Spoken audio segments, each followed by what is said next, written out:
인생은 긴 여행을 떠나는 나그네와 같습니다. 빈손으로 왔다가 빈손으로 가지만 살아있을 때는 돈이 필요한 거예요. 하나님께로부터 왔다가 하나님께로 가지만 우리에게는 열매를 남기는 삶이 필요합니다. 지난 주간에 우리 교인 3분이 돌아가셨어요. 이 혹독한 추위가 죽음을 더 빨리 부르는 것 같아요. 여러분, 나무를 심고 그것이 자랄 때 열매 없는 나무가 되면 찌그 불 속에 던져버리지 않습니까? 그러나 열매를 맺고 잘 자라는 나무는 더 잘 자라게 하기 위해서 주인이 사랑과 관심과 비료를 더 많이 주고 돌보게 되는 것입니다. 그래서 인생은요, 있는 자는 더 풍성하게 되고 없는 자는 더 가난하게 되는 것이 인생입니다. 여러분, 올 한 해 살아가면서 어떤 그림을 그리고 살아갑니까? 그리고 여러분 평생의 나그네 인생 속에 정말 빈손으로 갑니다. 어떤 아름다운 열매를 이 땅에 남겨놓고 하나님 앞에 면류관의 주인공이 되는 그런 인생을 우리가 살아갈 수 있겠습니까? 나무가 태어난 것은 열매 맺기 위한 건데 하나님께서 우리를 이 땅에 보내신 것은 이 땅에서 풍성한 열매와 성숙한 삶을 살아 하나님께 영광을 돌리는 것이 우리의 삶인데, 어떤 사람은요, 우리 최난주 집사 아버님은 84세를 사셨어요. 그런데 이번에 돌아가신 주상돈 집사님은 73세밖에 못 살았어요. 내가 생각하면 참 억울할 것 같아요. 나는 왜 이것밖에 못 살? 여러분, 인생이 금방입니다. 이 젊었을 때, 이 힘이 있고 봉사할 수 있고 내가 살아있을 때 어떤 아름다운 열매와 헌신으로 하나님께 올려드리느냐, 그것이 노후의 인생을 결정하고 그것이 죽고 나서 영원한 삶을 결정하는 거예요. 허비할 수 없습니다. 헛된 정욕을 위해서 시간을 낭비하고 내 마음대로 살아갈 수 없습니다. 어떻게 하면 성숙한 그리스도인으로 많은 열매를 하나님 앞에 올려드리며 주님 앞에 섰을 때 잘했다, 착하고 충성된 종아, 네가 작은 일에 충성했으니 크고 놀라운 것으로 내가 너에게 맡기리라 하는 그런 큰 영광의 상급을 받을 수 있는지, 그게 우리의 목표 아니겠습니까? 거기에서 제일 중요한 것은 보배로운 믿음의 기초가 깔려야 합니다. 집을 짓는데 보면요, 기초공사하는데 거의 반년이 걸려요. 아무리 위대한 큰 성공과 업적을 쌓아도 말입니다. 어떤 사람은 쉽게 무너져 버려요. 기초가 안 돼 있기 때문에. 그 기초를 잘 닦는 것이 중요합니다. 참 어릴 때 부모님들이 자녀들을 얼마나 정성스럽게 키웁니까? 좋은 바탕을 만들어주기 위해서 긍정적이고 큰 그릇으로 하나님의 은혜와 축복을 받기에 부족함이 없는 아름다운 하나님의 사람으로 만들기 위해서 우리를요, 그 부모님들이 그 돌봄이 없으면, 저도 옛날에 우리 아이들 큰 사진을 가끔 꺼내보면 얘들이 어떻게 이렇게 컸나? 기저귀 갈아주고 밤새 울면서 보챌 때 함께 해주고 폐렴이 걸리고 감기가 걸려서 병원에 뛰어가면서 안타까워하고 하는 그 모든 것들을 생각하며 얘들이 이렇게 잘 큰 걸 볼 때 얼마나 마음이 기쁩니까? 그 기초가 뭡니까? 여러분들이 풍성한 성숙한 그리스도인으로 하나님께서 나중에 여러분들을 통해서 칭찬하고 영광의 상급을 주기 위해서 여러분들을 위해서 마련한 가장 큰 기초가 뭡니까? 그걸 오늘 본문 1절에 베드로 사도가 이렇게 말씀하고 있는 거예요. 1절 말씀을 같이 한번 읽어보겠습니다. 시작. 예수 그리스도의 종이며 사도인 시몬 베드로는 우리 하나님과 구주 예수 그리스도의 의를 힘입어 동일하게 보배로운 믿음을 우리와 함께 받은 자들에게 편지하노니. 우리의 기초는 보배로운 믿음입니다. 여러분, 이 세상을 살아가는데 믿음 없이 되는 일이 있습니까? 지난주에 제가 미장원에 갔는데요, 가위로 칼로 내 머리를 마음대로 싹둑싹둑 자릅니다. 내 그걸 어떻게 믿고 맡겨놓는지 모르겠어요. 그 미장원을 믿으니까. 여러분, 오늘도 어떻게 자동차를 타고 이렇게 미끄러운 길을 이 교회까지 왔습니까? 사고 나고 죽는 거 생각하면 여기 못 올 것입니다. 하나님께서 나를 지켜주시고 인도해 주실 것을 믿고 오늘도 이 추운 날도 주님의 전에 나와서 자동차를 몰고 이렇게 살아가는 모든 것이 믿음에 기초하고 있습니다. 그런데 그런 거 말고 저기서 말하는 보배로운 믿음이 뭘까요? 우리의 신앙의 열매를 맺고 성숙하게 하는 데는 보배로운 믿음이 금보다도 귀한, 그 어떤 값진 것으로 살 수 없는 가장 보배로운 믿음이 있어야 된다는 거예요. 그것이 우리의 삶의 기초돌입니다. 주춧돌입니다. 머릿돌입니다. 모세가 홍해바다를 건너고 난 후에 이스라엘 백성들은 감격합니다. 어떻게 우리 인생에 해결할 수 없는 애굽에서 노예 생활하는 우리를 꺼내어서 홍해바다를 건너서 약속의 땅으로 하나님께서 우리를 보내시는 그 역사적인 현장을 경험한 그 사람들이 얼마나 감격스러웠겠습니까? 모세가 12정탐꾼을 택하라고 해서 그들을 가나안 땅에 보냅니다. 하나님께서 주실 땅을 먼저 한번 정탐하고 보고 오라는 거죠. 그러나 그들은 보배로운 믿음을 갖지 못했습니다. 가서 보니까, 현장을 보니까 믿음이 다 없어져 버리는 거예요. 아니, 홍해바다 건넜을 때 그 믿음 가지고 왜 못 들어갑니까? 당연히 와서 들어갑시다. 하나님이 주신 땅은 젖과 꿀이 흐르는 아름다운 땅이고 견고한 성이고 정말 좋은 성읍이 없디다. 우리가 짓지도 않는 성을, 우리가 경작하지도 않는 아름다운 열매가 너무나 풍성한 이 열매 갖고 왔습니다. 믿음으로 들어가면 됩니다. 그렇게 보배로운 믿음을 가지고 보고했으면 얼마나 좋겠습니까? 그러나 그들은 보배로운 믿음이 없었습니다. 못 들어갑니다. 우리가 그 사람하고 비교해 보니까요, 우리 메뚜기 같았어요. 우리 힘으로 여리고성을 무너뜨리기는 불가능합니다. 할 수 없습니다. 그래서 40년을 방황하게 되는 거 아닙니까? 여러분, 아무리 하나님께서 주시고 축복해 줘도 내가 닫아놓고 내가 못한다고 생각하고 내게 아무런 희망과 약속이 없으면 못 들어가는 거예요. 아무런 축복의 열매 여러분에게 안 생깁니다. 그러나 여호수아는 어떻습니까? 요단강을 쫙 건너가는데 제사장들이 법궤를 메고 요단강 가운데 딱 서 있습니다. 그때 12지파의 대표들을 뽑아서 제사장들이 서 있는 그 발밑에 있는 12돌을 취하라고 했어요. 그리고는 그 강을 건너가서 길갈에서 12기념비를 쌓으라고 말하고 있습니다. 예. 하나님께서 우리에게 원하시는 건 뭐예요? 이미 주셨어요, 가나안 땅을. 그러나 모세는 믿었죠. 모세의 지도를 받고 신앙생활하는 이스라엘 백성들은 보배로운 믿음을 갖지 못해서 가나안 땅에 못 들어가고 계속 방황하는 거예요. 열매 없는 삶을 살아가는 거예요. 그러나 여호수아의 지도력을 받는 이 사람들은 정탐하는 게 목적이 아닙니다. 정탐을 넘어서야 합니다. 나의 탐색과 나의 판단과 나의 모든 결정력을 넘어서야 합니다. 12정인이 되어야 합니다. 예수님의 제자들처럼. 그래서 그 기념비를 쌓아야 합니다. 그게 보배로운 믿음이에요.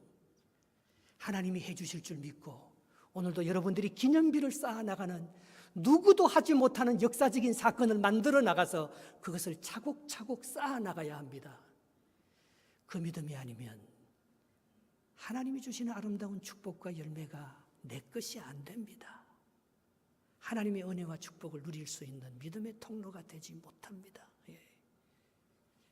그래서 오늘 성경 말씀 두 군데를 한번 읽어보겠는데요. 보배로운 믿음이 뭔가? 히브리서 11장 6절이에요. 같이 한번 암송해 봅시다. 시작. 믿음이 없이는 하나님을 기쁘시게 하지 못하나니 하나님께 나아가는 자는 반드시 그가 계신 것과 그가 자기를 찾는 자들에게 상 주시는 이심을 믿어야 할지니라. 이게 보배로운 믿음이에요. 여러분, 세상 사람들을 신뢰하고 믿는 것도 참 중요합니다. 그거 없으면 사회에서 성공할 수 없을 거예요. 신뢰관계가 형성하지 않고 믿어주지 않는데 상대방이 날 믿어주고 맡기겠습니까? 안 맡기죠, 그 사람한테는. 왜? 나를 안 믿어주니까. 그러나 남을 믿어주는 사람은 자기도 신뢰받습니다. 그러나 그것보다 더 중요한 게 있어요. 보이지 않는 하나님을 다 믿고 그분이 나를 이끌어 가신다. 그분이 나에게 큰 상을 준비해 놓고 착하고 충성된 종을 하면서 기다리고 계신다. 그걸 믿음으로 살아가는 그 사람이 보배로운 믿음을 가진 사람이에요. 그래서 여호수아 4장 7절에 요단강을 건널 때 이런 말을 하지 않습니까? 같이 한번 읽어봅시다. 그들에게 이르기를 요단 물이, 같이 읽겠습니다. 여호와의 언약궤 앞에서 끊어졌나니 곧 언약궤가 요단을 건널 때에 요단 물이 끊어졌으므로 이 돌들이 이스라엘 자손에게 영원히 기념이 되리라 하라 하시니라. 아멘. 보배로운 믿음은 가능성을 타진해보고 이게 가능하면 하고 가능하지 않으면 안 하는 거, 그건 보배로운 믿음이 아닐 거예요. 하나님께서 내게 약속해 주신 그 말씀을 붙들고 기념비를 세우는 거예요. 하나님의 역사를 만들어가는 것입니다. 성찬식이 그거잖아요. 이거 기념비를 세우는 거. 이게 성찬에서 가장 중요한 것은 기념하라는 거예요. 하나님께서 다 해놨어요. 우리와 연합하게 만들고 하나님께서 우리의 죄를 다 속해놨어요. 그걸 기념하면 되는 거예요. 아직도 죄가 용서가 안 돼서 어떤 사람은 왜 기념이 안 되니까 아직도 회개만 합니다. 그걸 가능성을 하나님께서 우리에게 속죄해 주신 속죄의 능력을 뛰어넘어서 기념비를 세워야지 역사하고 가나안의 축복을 누리는데 아직도 그게 들어가지 못하고 이게 정말 들어갈 수 있을지 들어갈 수 없을지 12 정탐꾼들처럼 가능성만 타진합니다. 그거는 보배로운 믿음이 못 된다는 거예요. 그 위에 세워진 것은 다 무너집니다. 그러나 확실한 믿음을 가지고 기념비적인 예수 그리스도의 죽음과 부활의 사건을 굳게 붙들고 하나님께 주셨는데 내가 왜 못해? 하나님의 역사가 여기 있는데 불가능이 뭐가 있어? 하면서 올 한 해도 아무도 도전해보지 못한 그 역사를 도전하는 사람만이 보배로운 믿음에 기초해서 하나님의 놀라운 역사를 만들어가게 된다는 것입니다. 이제 보배로운 믿음이 기초가 되면 그 위에 좋은 것을 쌓아놔, 공적을 쌓아놔. 어떤 사람은 공적이 안 쌓입니다. 금 같고 은 같고 불 같은 재료로 공적을 쌓아가는 사람은 심판이 올 때 그대로 있지만 풀 같고 집 같고 나무 같은 공적을 쌓아가는 사람은 심판이 올 때 그게 다 타버리고 공적이 없습니다. 하나님 앞에 받을 상이 없습니다. 그 공적이 뭐냐? 2절, 3절이에요. 같이 한번 읽어보겠습니다. 오늘 본문 2절, 3절입니다. 시작. 하나님과 우리 주 예수를 알므로 은혜와 평강이 너희에게 더욱 많을지어다. 그의 신기한 능력으로 생명과 경건에 속한 모든 것을 우리에게 주셨으니 이는 자기의 영광과 덕으로서 우리를 부르신 이를 알므로 말미암음이라 했습니다. 여기 2절에 보면 뭐라고 되어 있어요? 은혜와 평강이 너희에게 더욱 많을지어다. 여러분 여기에요. 그 쌓아놓은 보배로운 믿음이 계속 컨펌이 돼야 돼요. 컨펌. 계속 흔들려요. 우리는 계속 죄를 지어요. 계속 넘어져요. 그런데 거기에 하나님의 은혜와 평강이 들어가면요, 그게 확인이 되는 거예요. 컨펌이 되는 거예요. 그래서 또 아름다운 보배로운 믿음을 또 쌓고 또 쌓고, 그게 없어지지 않아요. 금 같고 은 같은 재료를 가지고 아름다운 보배로운 믿음을 쌓아가는데 그것이 은혜와 평강이에요. 선한 목자는 양들로 하여금 열매를 맺게 합니다. 그러나 고용된 일꾼은 양들로 하여금 열매 못 맺게 합니다. 왜? 자기 유익이 먼저니까. 여러분, 이 양들이 오랫동안 목자와 함께 생활을 하다 보면 목자가 양을 다 알아요. 그의 강점도 알고 그의 약점도 압니다. 그래서 그에 맞는 꼴을 줍니다. 그에게 필요한 것들을 먹이고 잘 성숙하고 자랄 수 있도록 도와줍니다. 그게 선한 목자잖아요.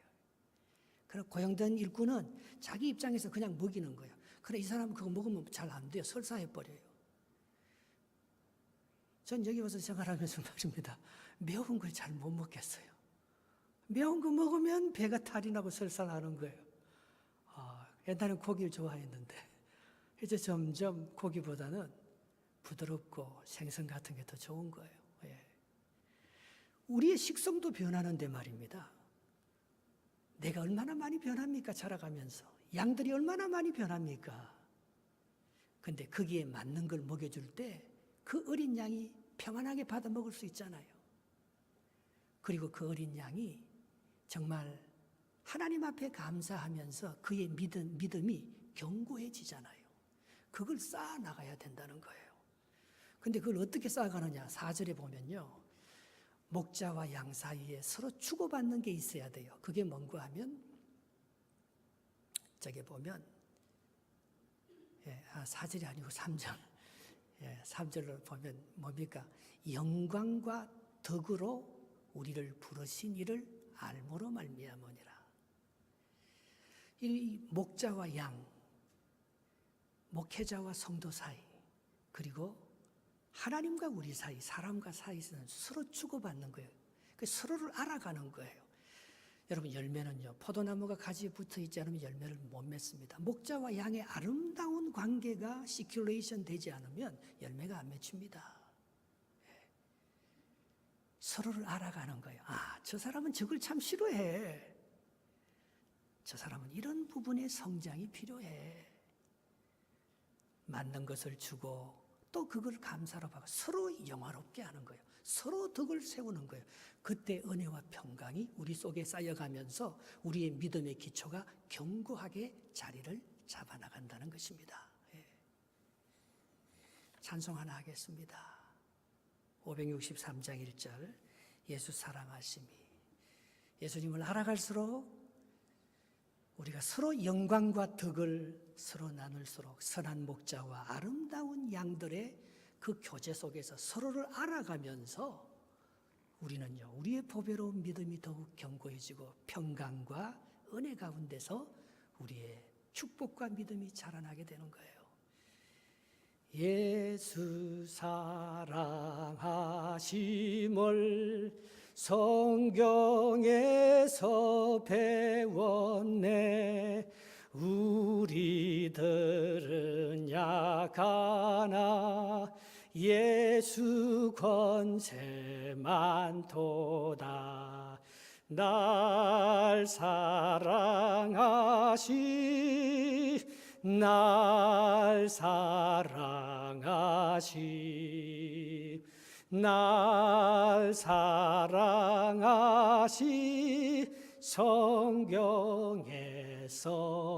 성경에서였네.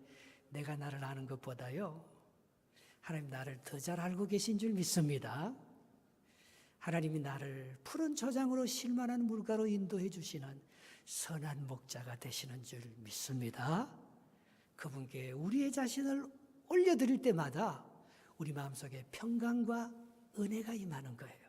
그때 나의 기초돌이 되는 보배로운 믿음이 컨펌이 되고 금 같고 은 같고 보석 같은 공력을 우리가 계속해서 쌓아나가게 되는 것입니다. 그런데요, 여기에 중요한 방해가 있습니다. 여기 분명히 태클이 들어옵니다. 그게 뭡니까? 4절 말씀이에요. 그걸 넘어 그 방해와 그 장애물을 극복하지 않고서는 믿음이 성숙해서 열매 맺는 신앙으로 못 나가는 거예요. 그 방해가 뭡니까? 오늘 4절 말씀이에요. 4절 같이 한번 읽어보겠습니다. 시작. 이로써 그 보배롭고 지극히 큰 약속을 우리에게 주사 이 약속으로 말미암아 너희가 정욕 때문에 세상에서 썩어질 것을 피하여 신성한 성품에 참여하는 자가 되게 하려 하셨느니라 했습니다. 여기 보면 우리를 방해하는 것이 우리의 욕심과 정욕 때문이에요. 그래서 세상에 썩어지는 것을 자꾸 구하게 되는 거예요. 자꾸 우리가 빗나가 버려요. 믿음으로 가다가 무슨 사건이나 상처받는 사람들이나 실패의 두려움이나 미래에 대한 그런 염려가 생기면은요, 야, 이렇게 해갖고 뭐, 하나님께서 나에게 뭐 밥을 주나, 내 미래를 보장해 주나 하면 자꾸 세상의 정욕으로, 내 욕심으로 흘러가 버리는 거예요. 그래서 정말 우리에게 축복을 주고 열매를 맺게 하는 것은 성품의 변화예요. 성품의 변화. 성품의 변화가 예수님을 닮은 사람으로 우리를 온전케 할 때에 그게 성숙한 가장 큰 열매고 그게 온전한 구원이에요. 구원은 예수 믿고 내가 천국 가는 그 정도가 구원이 아니고 내가 예수 믿는 그 믿음이 예수 그리스도의 성품과 인격으로 온전히 자라서 그리스도와 닮은 그런 삶과 인격으로 내 삶이 신의 성품에 참여하는 신성한 성품으로 변한 그래야지 열매를 맺고 성숙한 하나님의 사람으로 상급의 주인공이 되는데 여기에 가지 못하게 하는 게 우리의 욕심과 정욕이라는 것입니다. 이 세상의 유혹들을 어떻게 이겨낼 수 있겠어요? 여기 예배 드릴 때야 뭐 막 이기는 것 같죠. 그러나 조금만 나가면 말입니다. 온갖 것들이 다 유혹입니다. 다 넘어지다고 하잖아요. 다 실패하다고 하잖아요. 이 인간적인 욕심과 이 세상의 이 정욕을 내가 어떻게 해서 이겨서 신성한 신의 성품에 참여할 수 있느냐? 그리스도의 온전한 믿음의 장성한 분량까지 그 인격계까지 내가 잘할 수 있느냐? 그건 내가 하는 게 아니에요. 저게 4절의 앞부분에 보면 뭡니까? 보배롭고 지극히 큰 약속을 우리에게 주사. 그 약속으로 말미암아 나의 욕심을 정욕을 이기게 하시는 거예요. 저게 보배롭고 지극히 큰 약속이 뭡니까? 뭐예요? 어떻게 제자들이 예수님을 배반하고 십자가 다 피하고 도망간 그 제자들이 나중에 십자가를 거꾸로 지고 그렇게 죽을 수 있는 정말 예수 그리스도의 믿음과 인격에까지 자라는 온전한 예수님의 제자로 변화받을 수 있었습니까? 그것은 보배롭고 지극히 큰 약속을 붙잡았기 때문에 그런 거예요. 예수님께서 돌아가셨을 때 부활하시고 난 후에 나타나셔서 뭐라고 말하면 네가 몇 날이 못 되어서 성령을 선물로 받으리라. 저게 말하는 지극히 큰 보배롭고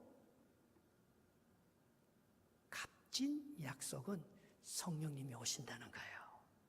여러분 오늘도 무슨 일이 있을 때 내 생각대로 하면 못 이깁니다. 정욕을, 분노를, 세상의 욕심을 못 이깁니다. 근데 내 안에 누가 계셔요? 성령님이 계시잖아요. 성령님이 계시면 그게 아무것도 아닌 거예요. 그걸 능히 극복할 성령의 능력으로 바라보시기 바랍니다. 야곱이 형 에서를요 자기 눈으로 바라보면 형 죽일 놈이에요. 그 야곱이 야복강가에서 이스라엘로 변하고 난 후에 성령의 눈으로 에서를 탁 바라보니까 에서가 하나님같이 귀하고 존귀한 형이에요. 형, 내가 옛날에 미안했어. 내가 가진 이 모든 축복이 형 때문이야. 이 재산 절반 내가 형에게 줄게. 형이 안 받으려고 해도 받아야 돼, 형. 아니 그 속이고 아니 양 한 마리 뺏기 위해서 그렇게 인색하고 야곱이 말입니다. 어떻게 그 삶이 그렇게 변화해서 자기를 미워하고 야 정말 자기의 원수 같은 그 형에게 자기의 재산의 절반을 정말 나누어 줄 수 있는 그런 축복의 통로가 될 수 있었겠습니까? 그 성령의 능력 아니겠어요? 삭개오가 말입니다. 야, 그 인색한 세금쟁이 매국노 그놈이 예수님을 만나고 나더니면 내 재산의 절반을 가난한 자에게 주겠습니다. 내가 남에게 토색한 것이 있으면 4배나 갚겠습니다. 이렇게 하면서 그의 삶이 예수님의 삶처럼 그렇게 변화받을 수 있는 그 역사가 그게 자기의 선행이나 자기의 봉사의 능력으로 하는 게 아니잖아요. 하나님께서 주시는 성령의 능력이 다 오니까 성령의 능력이 떨어지면 내가 괜히 재산 절반을 교회에 바친다고 했다. 그렇게 후회하잖아요. 그러나 성령의 능력이 탁 임하면 하나님 더 큰 축복을 우리 자녀들에게 주실 거야. 하나님께서 더 큰 역사를 만들어 나가서 내가 정말 이 세상에 보낸 하나님의 큰 헌신의 역사를 만들면서 위대한 봉사와 축복의 통로가 될 거야. 그 마음이요. 성령께서 오시지 않으면 할 수 있는 것이 아무것도 없어요. 스룹바벨이 예루살렘에 돌아왔었을 때 바벨론 포로로부터 예루살렘은 다 파괴되고 남은 게 하나도 없었습니다. 그러나 하나님께서 예루살렘아, 네 앞에 있는 산지가 평지가 되리라. 너를 통해서 성전을 다시 건축하고 너를 통해서 이스라엘의 잃어버렸던 영광을 회복하리라. 그거 어떻게 할 수 있느냐고 묻습니다. 스가랴 4장 6절에 여호와께서 그렇게 대답하십니다. 스가랴 4장 6절 같이 읽어보겠습니다. 시작. 그가 내게 대답하여 이르시되 여호와께서 스룹바벨에게 하신 말씀이 이러하니라. 만군의 여호와께서 말씀하시되 이는 힘으로도 되지 아니하고 능으로도 되지 아니하고 오직 나의 영으로, 성령이잖아요. 나의 스피릿으로 될 수 있다고 말씀하고 있는 것입니다.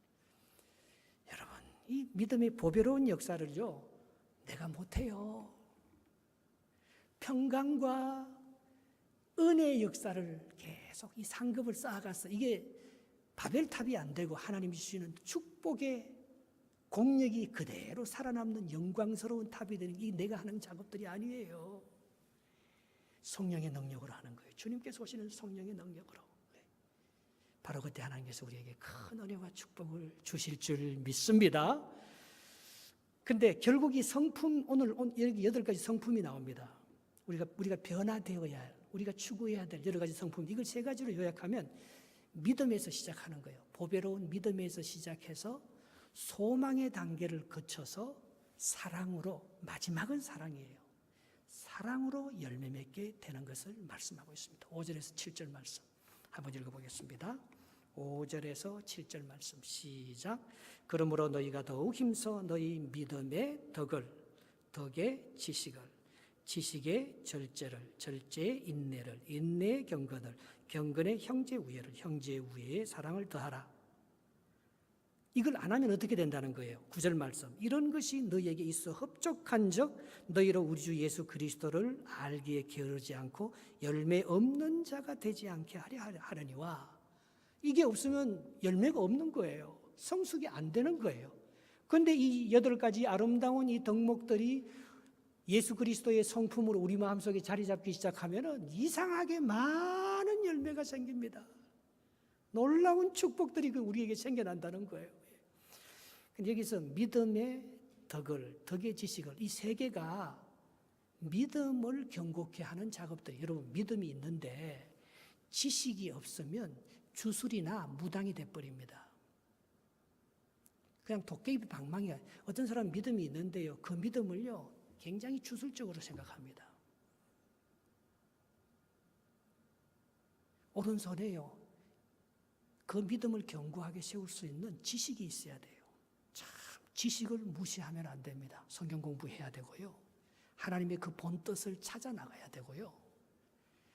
내게 필요한 하나님의 그 지식을 따라 구해야지 기도 응답이 되고 열매가 맺지. 지식이 없으면 그 믿음이 가짜 믿음인 거예요. 헛된 믿음으로 전략할 때가 많습니다. 그런데 지식이 많으면 교만해져요. 영적으로 좀 더 알고 축복받은 사람들은 겸손하고 더 남을 배려하는 그런 마음들, 그건 덕이 필요한 거예요. 오른쪽에 지식이 있으면 왼쪽에 덕이 있어야 돼요. 믿음을요 견고하게 세우는 것은 지식과 덕의 균형과 조화예요. 덕스러운 사람은요 지식이 부족해요. 그러나 똑똑하고 지식이 많은 사람은 남을 배려하고 공동체의 덕을 세우는 그게 부족해요. 그거 올려야 돼요. 믿음의 밸런스, 그 덕목을, 믿음을 조절하는데도 지식과 덕의 균형과 절제가 필요합니다. 그래야지 열매가 있다는 거예요. 우리의 삶에. 덕이 없는 사람들은요 공동체를 자꾸 어렵고 시끄럽게 만들어요. 그 지식이 없는 사람은 공동체를 자꾸 무지하고 잘못된 비진리 방향으로 인도해 가버려요. 지식과 덕의 균형을 잘 잡으면서 내 신앙생활을 정말 인테그리티, 통전적으로 믿음을 온전케 할 때에 그것이 우리에게 열매를 맺게 한다는 거예요. 물이 부족해도 안 되죠. 햇빛이 부족해도 안 되죠. 공기가 부족해도 안 되죠. 이 모든 것들이 잘 조화를 이룰 때에 식물이 열매를 맺는 것처럼 우리 영적인 삶도 그와 똑같은 것입니다. 그리고 두 번째는 소망에 관계되는 부분입니다. 그것이 6절 말씀인데요. 세 가지가 있어요. 6절 뭐예요? 지식의 절제, 인내, 경건. 이건요, 참, 이게 인생의 90%예요. 이게 정말 어려워요. 이거는요, 내가 어떻게 절제할 수 있어요? 다 할 수 있지만 다 말 안 해요. 끝까지, 한 번, 두 번 절제하는 것이 아니라 끝까지 참아요. 그게 인내 아닙니까? 그리고 인내가 쌓이면요, 거룩한 사람이 되는 거예요. 경건한 사람이 되는 거예요.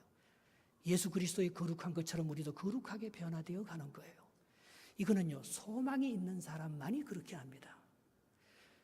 믿음, 소망, 사랑. 소망이 있는 사람이 절제하고 인내하고 거룩해지지. 소망이 없으면 이 세상 것들을 다 즐기고 끝내버리죠. 내가 할 수 있는 것 다 해버리고 말아버리죠. 그러나 소망이 있는 사람들은 그걸 쫙 절제하는 거예요. 마지막으로 7절로 넘어가면 말입니다. 제일 마지막 열매는 뭘로 맺는가 하면 형제 우애와 사랑으로 맺는 거예요. 여러분, 이렇게 20년, 30년 생활하면서 죽을 때도요, 용서 못 해주고 죽어요. 참, 왜 그렇게 죽는지 모르겠어요. 죽기 전에 좀 풀고 죽으면 얼마나 좋아요. 예. 그 사람은 사랑의 열매가 못 맺었기 때문에 천국 가서 상이 그렇게 많지는 않을 거예요. 못 풀어줬으니까. 지난 일주일 전에 우리 주상돈 집사님 생명이 얼마 남지 않은 것 같습니다. 홍혜정 권사님이 목사님 와서 임종예배 좀 드려주십시오. 그렇게 부탁하더라고요. 그래서 교회 몇몇 분들과 함께 가서 임종예배 드렸어요. 예. 주상돈 집사님은요, 제가 보기에 착하고 단순한 분이에요. 6년 전에 이런 겨울에 눈 쓸다가 그 스트로크가 와서 쓰러졌는데 그 길로 지금까지 교회 한 번 못 나왔잖아요. 참 내가 생각하면 어쩌면 하나님이 참 원망스러울 수 있어요. 근데 그걸 잘 참고 얼굴이 늘 어린아이 같아요. 그걸 잘 참고 인내하고 절제하고 거룩한, 아마 우리도 늙으면 어린아이로 다 돌아갈걸요. 원래 어린아이 때 순수하고 단순하고 흠없는 그 모습으로, 정말 이번에도 천사 같은 모습으로 해서 우리가 찬송을 불러주니까 일주일 전만 해도 자기가 노래는 못 달라 부르도 박자를 다 맞추어요. 누가 왔습니다, 누가 왔습니다 하면 얼굴에 눈을 맞추면서 그 사람이 누군지 다 알아봐요. 제가 제 이름이 뭐예요? 물으면 박태겸이라고 말도 해요. 여러분, 근데 그 일주일 사이에 죽는 거예요. 우리가 하나님 앞에 가는 거예요. 근데 갈 때 말입니다. 풍성한 열매를 맺은 사람들, 하나님 앞에 이런 걸 다 맺고 가는 사람들은 하나님 나라 막 가고 싶지 않겠어요. 깔로 딕시디, 더 즐겁고 새로운 여행하십시오. 부활의 소망이 있는데 이 땅의 삶에 미련 없습니다. 더 좋은 삶이 기다리고 있습니다. 깔로 딕시디, 더 좋은 여행하세요, 집사님. 천국에서 봐요. 사랑하는 아내, 사랑하는 자녀들, 다시 볼 것, 내가 먼저 가서 기다리고 있을게요. 내가 먼저 가서 우리 자녀들, 우리 교회, 우리 사랑하는 성도들을 위해서 축복하고 기다리고 있을게요. 예. 그렇게 해서 죽는 거예요. 우리의 삶의 나그네 여정이에요. 아무것도 못 가져가요. 오직 사랑하고 믿음 안에서 쌓아 올린 무너지지 않는 공동탑, 그것만 가지고 하나님 앞에 우리의 인생의 일기장을 내려놓으면서 하나님 앞에 상급을 받는 거 아니겠어요? 그 주님의 나라를 바라보면서 우리가 정말 한 식물이 자라서 아름다운 열매를 맺는 것처럼 우리의 삶이 어떻게 풍성한 성품으로 자라서 공동체 안에서 내 인생 여정 마지막 종지부에 하나님께서 주실 상급을 믿음으로 바라보면서 승리의 보고서를 내놓을지, 그 목표가 있는 사람은요, 절제하고 인내하고 경건하고 거룩해지고 사랑할 수 없는 사람들을 사랑해냅니다.